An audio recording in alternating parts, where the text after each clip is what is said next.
Morning. তোমরা কেমন আছো? আশা করি ভালো। আজকে আমি তোমাদের সামনে নতুন শ্রেণীর ফিনান্সের ক্লাস নিয়ে উপস্থিত হয়েছি। আজকে আমরা পড়ব অষ্টম অধ্যায় ফিনান্স ব্যাংকিংয়ের মুদ্রা, ব্যাংক ও ব্যাংকিং এই অধ্যায় নিয়ে আলোচনা করব। প্রথমেই আমরা দেখি মুদ্রা, ব্যাংক ও ব্যাংকিং। মুদ্রাটা কি? মুদ্রাটা হচ্ছে সহজভাবে বলতে বোঝায়, আবার কার্যকারী ভিত্তিতে মুদ্রা হচ্ছে মূল্যের পরিমাপক, সঞ্চয়ের বাহক, বিনিময়ের মাধ্যম, আর হচ্ছে সবার নিকট গ্রহণীয়, সেটাই হচ্ছে মুদ্রা। মুদ্রা কি বলতে? বিনিময়ের মাধ্যম, বিনিময়ের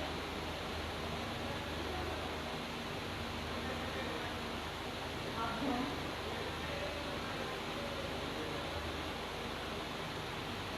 মূল্যের পরিমাপক,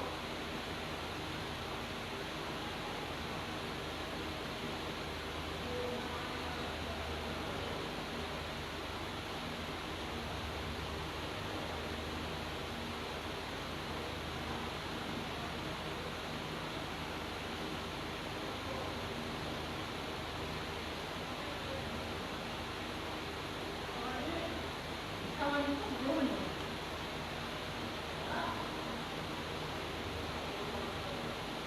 আচ্ছা, বিনিময়ের মাধ্যম কেন বলা হচ্ছে মুদ্রাকে?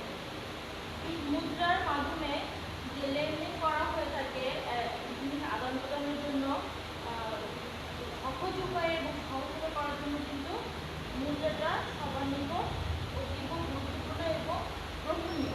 এ কারণে বিনিময়ের মাধ্যম হিসেবে কিন্তু মুদ্রাটা ব্যাপকভাবে প্রচলিত। তারপরে দেখো মূল্যের পরিমাপক। মূল্যের পরিমাপক কেন বলা হচ্ছে মুদ্রাকে?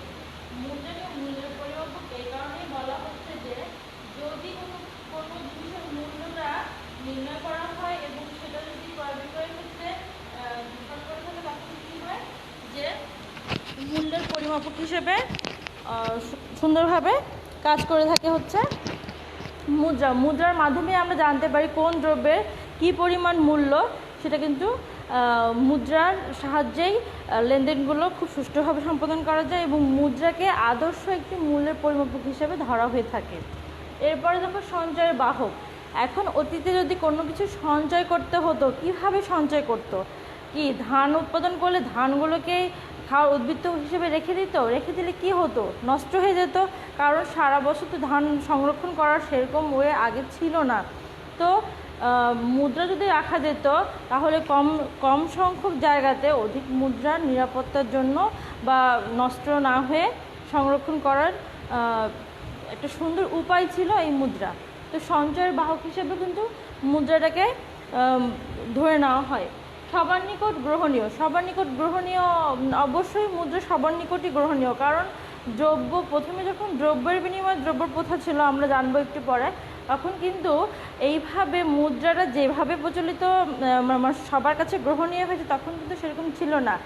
একটা দ্রব্য উৎপাদন করছে একজন, ধান, আর অন্যজন করছে গম, কিন্তু যার ধানের চাহিদা সে নিজের প্রয়োজন মিটিয়ে অবশিষ্ট অংশটুকু বিনিময়ের মাধ্যমে অন্য কিছু নেওয়ার আগ্রহ প্রকাশ করছে। কিন্তু অপর ব্যক্তি যে কিনা ধানের প্রয়োজন নেই, তাকে যদি তুমি ধান দিতে চাও, তাহলে কি সে নেবে না। এখানে দেখা দিতে পারে সমস্যা। কীরকম সমস্যা? যে আমার তো প্রয়োজন নেই, আর যার প্রয়োজন সে সেটা বিনিময় করতেও পারছে না।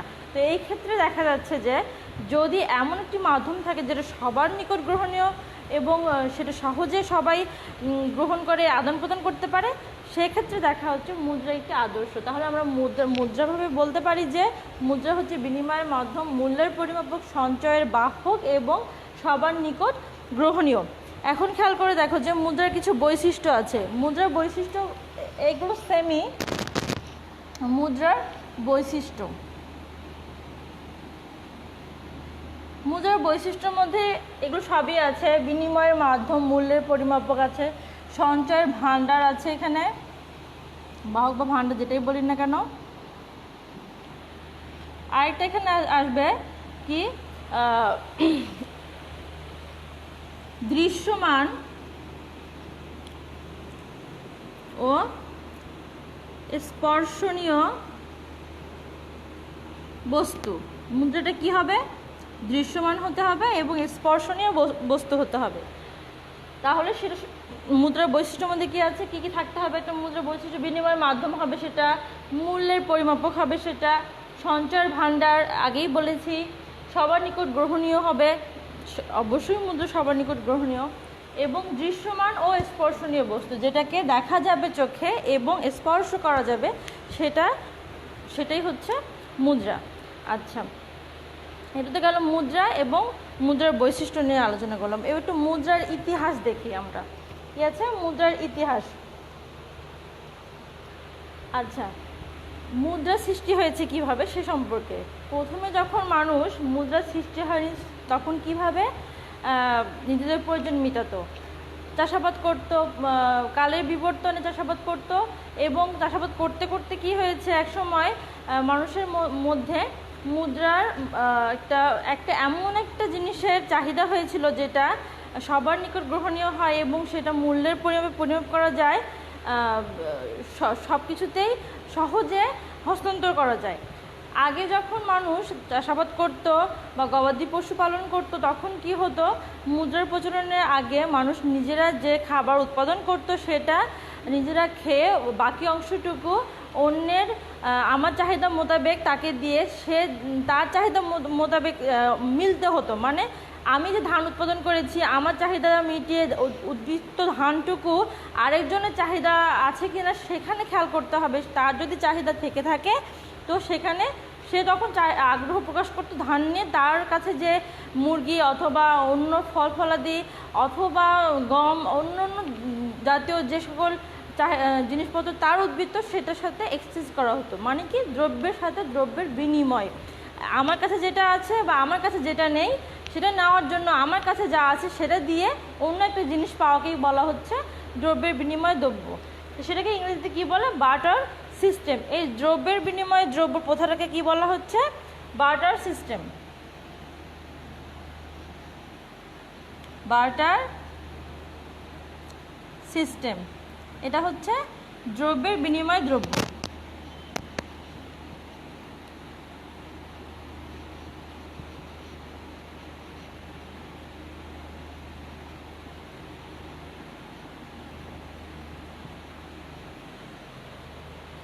আস্তে আস্তে মানুষ আধুনিকায়নে হতে লাগলো, মানুষের চাহিদার পরিবর্তন ঘটলো। আধুনিকতার ছোঁয়াতে মানুষ হলো নৌকা অথবা জাহাজ তৈরি করলো এবং নিজেদের পণ্য এক স্থান থেকে অন্য স্থানে নেওয়ার জন্য গাড়ি বানালো, চাকার আবিষ্কার হলো। এইভাবে কালের বিবর্তনে মানুষ এক স্থান থেকে অন্য স্থান যেতে লাগলো। সেখান থেকে পণ্য দ্রব্য কীভাবে নিয়ে আসতে হবে, কীভাবে নিয়ে আসা যাবে, একটা ভারী বস্তা কিভাবে বহন করে নিয়ে আসা যাবে, এই চাহিদার মাথায় রেখে চাকার মাধ্যমে এক স্থান থেকে অন্য স্থানে যেত। এইভাবে করতে করতে কি হলো, এক স্থান থেকে অন্য স্থান হতে এক গ্রাম থেকে আরেক গ্রাম, এক দেশ থেকে অন্য দেশেও মানুষ গিয়ে এইটা কেনা বেচা অথবা দ্রব্যকে আদান প্রদান করতো। কিন্তু সেটা কি ছিল, অনেক সময় সাপেক্ষ ছিল, অনেক ব্যয় সাপেক্ষ ছিল। ব্যয় সাপেক্ষ বলতে হচ্ছে যে শ্রম সাপেক্ষ ছিল। কেননা যে একটা বস্তা বহন করে নিয়ে যাওয়া এক স্থান থেকে অন্য স্থানে অনেক শ্রমের কাজ ছিল। এখান থেকে মানুষের কি মনে হলো, আবার সেইটা নিয়ে আসতে আসতে নষ্ট হওয়ার সম্ভাবনা থাকতো, চুরি হওয়ার সম্ভাবনা থাকতো, অনেক বেশি লুট হওয়ার সম্ভাবনা থাকতো। তো সেখান থেকেই চিন্তা ভাবনা আসলো যে না, এমন কিছু আবিষ্কার করা দরকার যেটা সহজেই লুকানো যাবে, আমার কাছে থাকলেও বোঝা যাবে না এবং লোকচক্ষুর আড়ালে রাখা যাবে, নিরাপত্তা দিবে, জানমালের নিরাপত্তা দিবে। এরকম চিন্তা ভাবনা থেকে কিন্তু কালের বিবর্তনে কি হয়েছে যে অনেক সময় মুদ্রা হিসেবে প্রথমে প্রাথমিকভাবে কি ব্যবহার করা হতো। প্রথমে খেয়াল করে দেখবা যে হাঙ্গরের দাঁত, তারপরে হচ্ছে হাতির দাঁত, পোড়া মাটির ফলক, তারপরে ঝিনুক, পাথর, আবার খেয়াল করে দেখবা হচ্ছে তামা, সোনা, রূপা ইত্যাদি বিষয় ব্যবহার করা হতো। তো এগুলো ব্যবহার করা হতো তখন মুদ্রা হিসাবে। এগুলোর কিছু সমস্যা দেখা দেওয়াতে আস্তে আস্তে কি হলো, এই যে ধাতব মুদ্রাগুলো কি হতে লাগলো, অনেক ওয়েট কিছু মুদ্রা নিলেই ব্যাগ ভরে যায় এবং ভারে ওঠানো যায় না, বহনযোগ্যতা হারিয়ে ফেলেছিল, হস্তান্তর করা যেত না সহজে। তারপরে কি কি সমস্যা ছিল ওই মুদ্রার? বহনযোগ্যতা ছিল না, হস্তান্তরযোগ্যতা ছিল না, ব্যবহারজনিত সমস্যা ছিল। এই ধাতব মুদ্রাগুলো কি হতো? ব্যবহার করতো। অনেক সময় দেখা যেত কি ধাতব পদার্থের সংকট দেখা দিতে লাগলো। সেই থেকেই মানুষের মধ্যে ধাতব মুদ্রার ব্যবহারটা কমে গিয়ে কাগজি মুদ্রার ব্যবহার শুরু হলো। কাগজি মুদ্রার ব্যবহার শুরু হয় ঊনবিংশ শতাব্দী থেকে শুরু হয়। তো এখানে লিখে দিই কাগজি মুদ্রার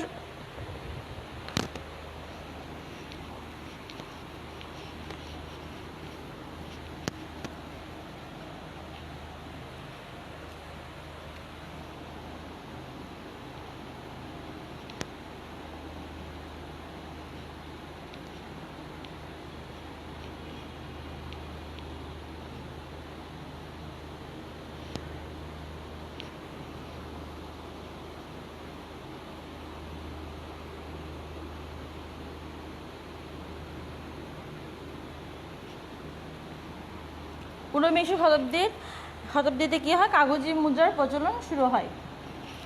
আচ্ছা, কাগজি মুদ্রার প্রচলন এবং এর জনপ্রিয়তার কারণ কি? কেন এটি এত জনপ্রিয় হয়ে ওঠে সবার নিকট? সহজেই মানে কাগজের কী ছিল? সহজলভ্যতা ছিল, কাগজকে সহজেই পাওয়া যেত। এর বহনযোগ্যতাও অনেক বেশি ছিল। তুমি অনেক টাকা ক্যারি করতে পারবা অনেক অল্প সময়ে, বা তোমার কাছে কোনো টাকা তুমি যদি লুকিয়েও রাখো তোমাদের চোর ডাকাতদের হাত থেকে সহজে সেটা দৃশ্যমান হবে না। অথচ যদি মুদ্রা তুমি বহন করে নিয়ে যেতে আগে মুদ্রা প্রচলন থাকলে তখন কি হতো যে অনেক 2 বস্তা মুদ্রা নিয়ে যাচ্ছ, ভারীতে তো যাচ্ছেই না, তুমি সেটা লুকাতেও পারছো না সহজে, এটা সহজে লুকানো যেত বা এটার নিরাপত্তা ছিল অধিক। এই সকল কারণেই কিন্তু কাগজি মুদ্রা আস্তে আস্তে জনপ্রিয়তা লাভ করে। এই ছিল মুদ্রা সম্পর্কে। এবার আমরা চলে যাব ব্যাংক সম্পর্কে।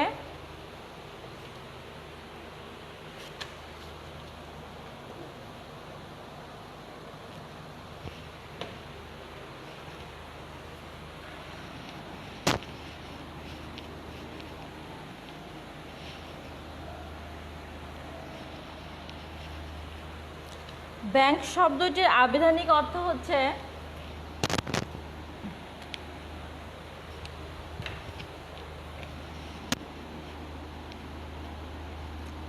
ব্যাংক শব্দটির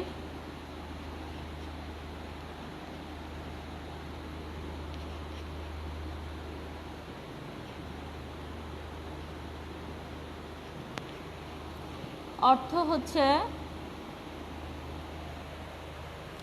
খেয়াল করে দেখো, বস্তু বিশেষের স্তূপ,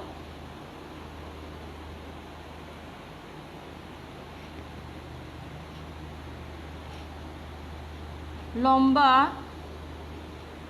টুল, আর কি দেওয়া আছে, কোষাগার প্রভৃতি।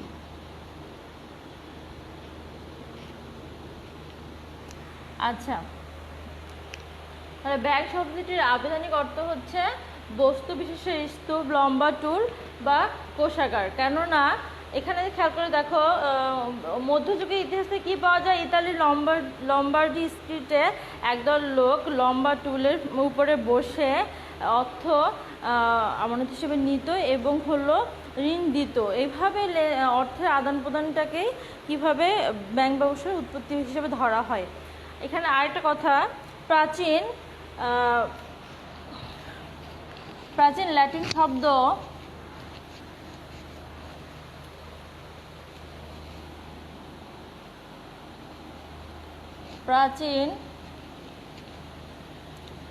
ল্যাটিন শব্দ ব্যাংকো, ব্যাংকে,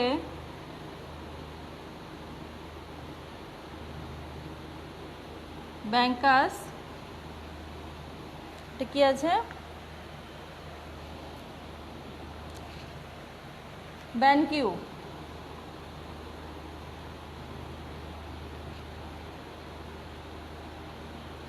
প্রভৃতি শব্দ থেকে ব্যাংক শব্দটির উৎপত্তি হয়েছে। প্রাচীন ল্যাটিন শব্দ ব্যাংকো, ব্যাংকে, ব্যাংকাস এবং ব্যাংকিউ শব্দ থেকে ব্যাংক শব্দটির উৎপত্তি ঘটেছে। এই ব্যাংক শব্দটির অর্থ হচ্ছে লম্বা টুল বা ব্রেঞ্চ বা লম্বা টুল। টেবিল বা ব্রেঞ্চ।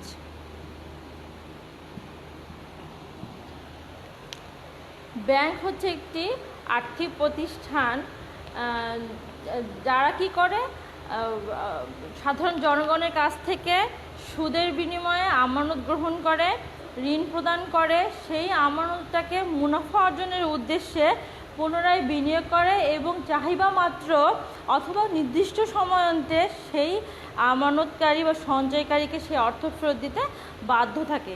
তাহলে ব্যাংকটা হচ্ছে কি একটি আর্থিক প্রতিষ্ঠান যারা এই সাধারণ জনগণ বা সঞ্চয়কারীর নিকট থেকে যে অর্থ পায় তার বিনিময়ে কী দিয়ে থাকে, সুদ দিয়ে থাকে এবং সেই অর্থটাকে বিনিয়োগ করে অন্য কোনো জায়গাতে মুনাফা অর্জনের উদ্দেশ্যে তহবিল গঠন করে নিজেদের মধ্যে, আর কি করে ঋণ দিয়ে থাকে।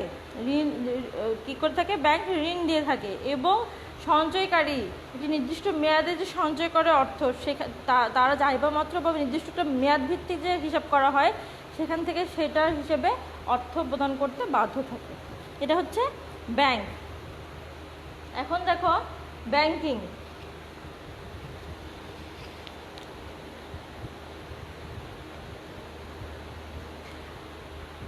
ব্যাংকিং সব বলার আগেই ব্যাংকে একটু ইতিহাস জানি। ব্যাংকটা কিভাবে উৎপত্তি লাভ করেছে। মূলত মুদ্রার প্রচলনের পরেই কিন্তু ব্যাংক ব্যবসায়ের উদ্ভব ঘটে, কেননা মুদ্রার সাথে ব্যাংকের ওতপ্রোতভাবে জড়িত। মুদ্রাই হচ্ছে ব্যাংক ব্যবসার জননী। মুদ্রা যেরকম ব্যাংক ছাড়া মুদ্রার সেরকম কোনো ভ্যালু নেই, সেরকম মুদ্রারও ব্যাংক ছাড়া কোনো মূল্য নেই। এখানে খেয়াল করে দেখো যে আগে কী হতো, বার্টার সিস্টেম যে বললাম যে দ্রব্যের বিনিময় দ্রব্য, তখন কিন্তু মুদ্রাটা প্রচলন ঘটেনি। দ্রব্যের বিনিময়ে দ্রব্য আদান প্রদান ঘটতো। যখন মুদ্রার প্রচলন হলো সেটা সঞ্চয়ের চিন্তা মাথায় আসলো, কিন্তু সঞ্চয় করে রাখবে কোথায়? একটা নিরাপদ জায়গা যেখানে সঞ্চয় করে রাখলে তার আর্থিক কোনো ক্ষতি হবে না এবং অধিক নিরাপদ থাকবে, সেই সকল চিন্তাতেই ব্যাংক ব্যবসার উদ্ভব ঘটে। এখানে খেয়াল করে দেখো যে প্রাচীন খ্রিস্টপূর্ব 5000 বছর পূর্বে প্রথমে ব্যাবিলনীয় সভ্যতা, রোমান সভ্যতা, গ্রিক সভ্যতা, চৈনিক সভ্যতা ইত্যাদি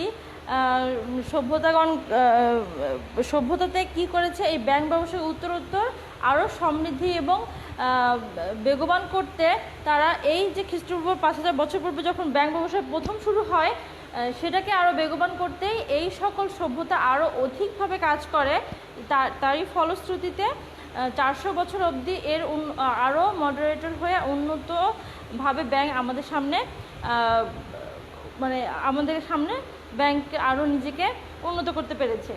এবং ব্যাংকে এখানে দেখো স্বাধীনতা যুদ্ধের পরে বাংলাদেশের উৎপত্তির সাথে 1972 সালের 26শে মার্চ যে কেন্দ্রীয় ব্যাংক হিসেবে বাংলাদেশ ব্যাংক রাষ্ট্রপতির আদেশে প্রতিষ্ঠিত হয়, যা 16 ডিসেম্বর 1971 সাল থেকে কি হয়, কার্যকর হয়।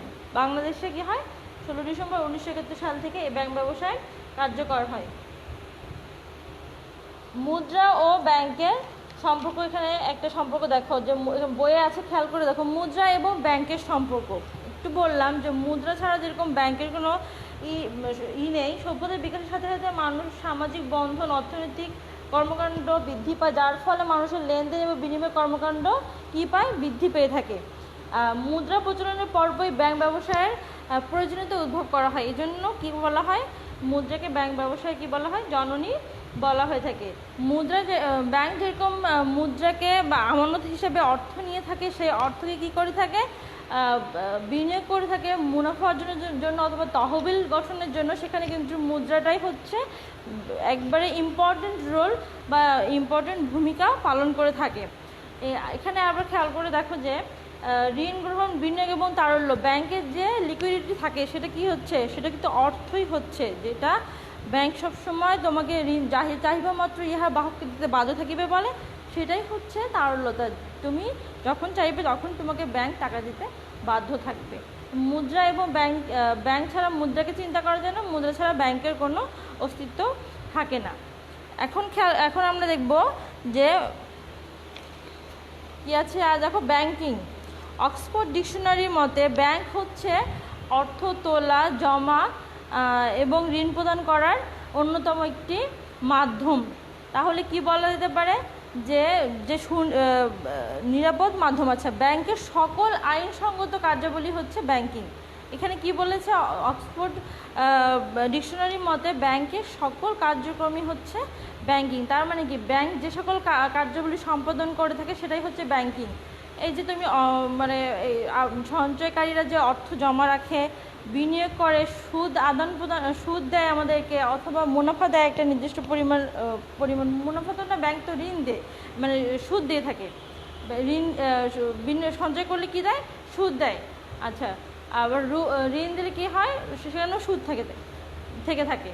তো এই যে ব্যাংক যে কাজগুলো করে, অর্থ জমা নেয়, একটা হলো নির্দিষ্ট মেয়াদে অর্থ জমা নিয়ে থাকে, মেয়াদ পড়লে তোমাকে একটা লাভ দিয়ে থাকে, লাভ সহকারে অর্থ ফেরত দিয়ে থাকে। এই সকল কার্যাবলীকে কি বলা হচ্ছে? ব্যাংকিং বলা হচ্ছে। অর্থাৎ ব্যাংক যে সকলই কাজ করুক না কেন, সে সকল কাজকে ব্যাংকিং বলা হয়ে থাকে। এরপরে দেখো আর কি আছে, যে ব্যাংকিং, তাহলে ব্যাংকের প্রধান কার্যাবলী নিয়ে একটু কথা বলি। ব্যাংকের প্রধান কার্যাবলীগুলো নিয়ে একটু কথা বলি। কি কি কাজ করে থাকে তাহলে ব্যাংক?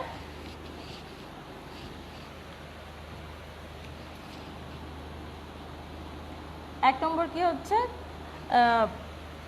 বলছে জনগণের অর্থ বা আমানত গ্রহণ করে থাকে। কি করে থাকে? আমানত গ্রহণ করে থাকে।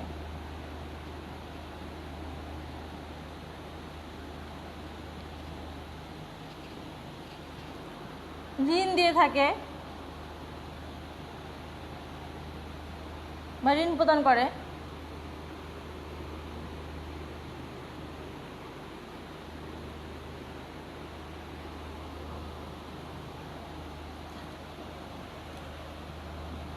প্রাপ্য বিলে স্বীকৃতি, কি বাট্টাকরণ বা বিনিময় বিলে স্বীকৃতি দিয়ে থাকে। বাট্টাকরণ করে থাকে আর কি করে থাকে? বিনিময় বিলে স্বীকৃতি দিয়ে থাকে।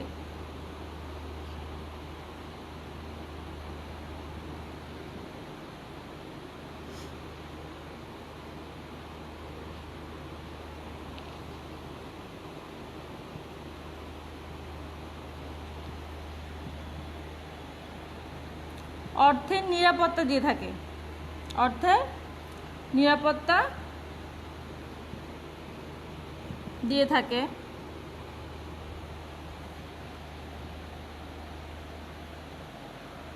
আর কি করে থাকে? বৈদেশিক বাণিজ্যে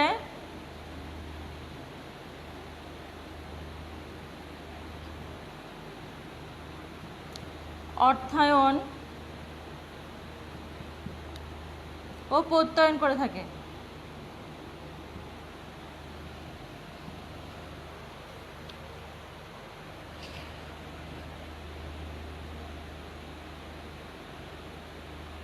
অর্থ স্থানান্তর করে থাকে।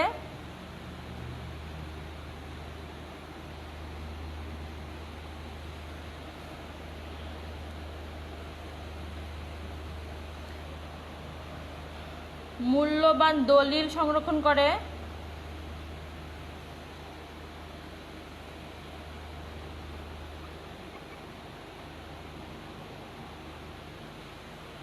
দলিল ও সম্পদ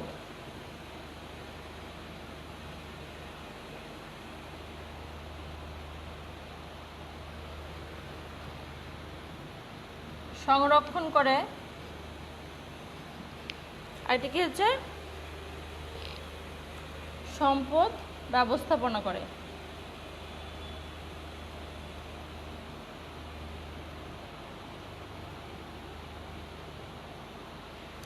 আচ্ছা, তাহলে ব্যাংক কি কি কাজ করে থাকে? ব্যাংকের কার্যাবলী: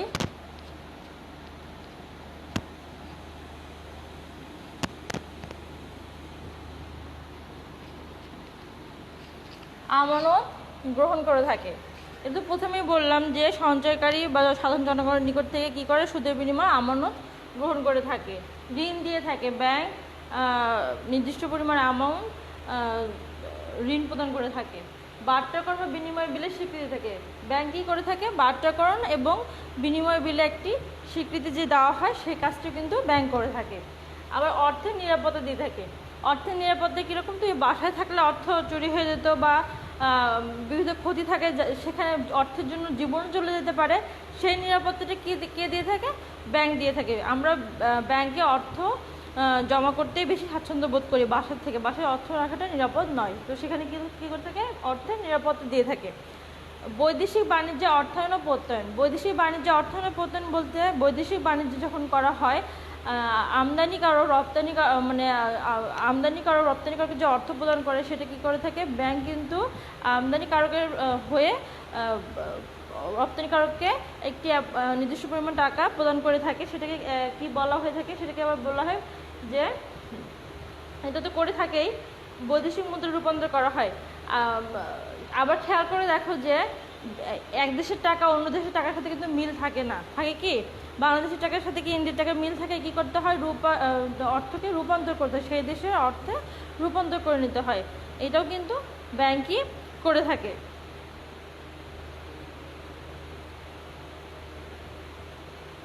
আবার প্রত্যয়ন লেটার অফ ক্রেডিটের মাধ্যমে ব্যাংক বৈদেশিক বাণিজ্য কী করে, রপ্তানিকারককে, এখানে একটা খেয়াল করে দেখো যে লেটার অফ ক্রেডিট বলছে প্রত্যয়নপত্র বা লেটার অফ ক্রেডিট, এটা কী করছে, বৈদেশিক বাণিজ্যে রপ্তানিকারককে আমদানিকারকের পক্ষ থেকে ব্যাংক যে অর্থ প্রদান করে থাকে সেটাই হচ্ছে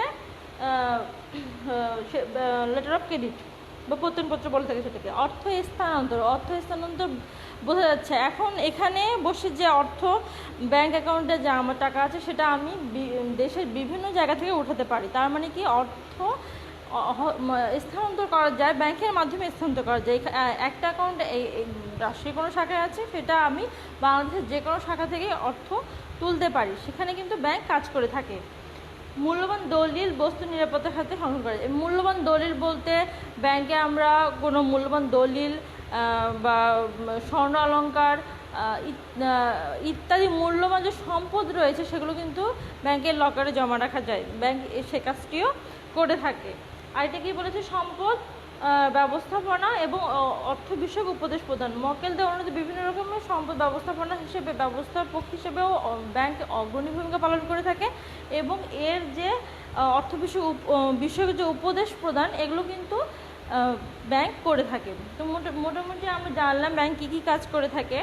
এখন একটা বিষয় আছে যে ব্যাংকার, বই দেখবা যে ব্যাংকার বলা আছে। ব্যাংকার হচ্ছে যারা ব্যাংকে কর্মরত, সহজ কথায় বলতে গেলে ব্যাংকে যারা কাজ করে তারাই হলো ব্যাংকার। এখানে খেয়াল করে দেখো, ব্যাংক ব্যবসার সাথে সরাসরি যুক্ত ব্যক্তিবর্গকেই ব্যাংকার বলা হতো। যেটা বললাম সেটাই, সরাসরি বলতে গেলে কী হয়, ব্যাংকে যারা কাজ করে কর্মরত থাকে সে সকল ব্যক্তিবর্গকেই ব্যাংকার বলা হয়ে থাকে। কারণ হচ্ছে ব্যাংক নিজেই সব কাজ করতে পারবে না, তাই না।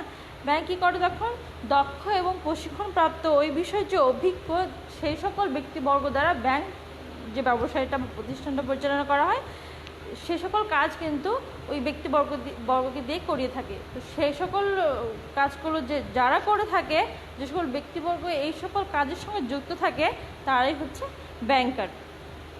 এই ছিল আজকে অষ্টম অধ্যায়ের মুদ্রা, ব্যাংক এবং ব্যাংকিং সম্পর্কে আমি আলোচনা করলাম। আশা করি তোমরা বুঝতে পেরেছো।